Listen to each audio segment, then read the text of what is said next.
The coroner's found missing Burnie woman Helen Munnings is dead, but he hasn't been able to say how she died. Her family maintains she was murdered and is seeking further legal advice on the case. Selena Bryan reports. 20-year-old Helen Munnings disappeared 4 years ago. Her body has never been found, despite years of searching. Over 9 days, the coroner Robert Pearce heard evidence from more than 40 witnesses. Today he handed down his finding, saying Helen Munnings died on or about the 23rd of July 2008, most likely in or around Burnie. But the coroner said the evidence doesn't enable a finding of how her death occurred or the cause. The coroner said there was a possibility Ms Munnings took her own life, but that was reduced because of her love for her young son.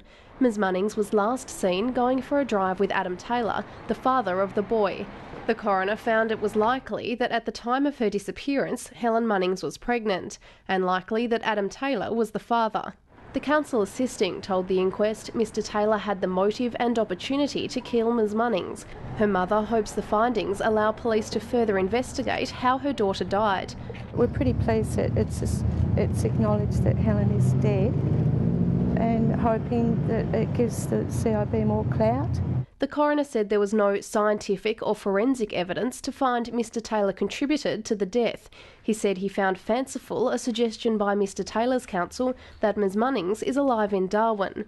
Her mother says she's seeking legal advice on what she believes was a police conflict of interest when the investigation began. I'm claiming that the case wasn't dealt with properly at the beginning because of the conflict. Police say the investigation has been reviewed several times with no adverse findings.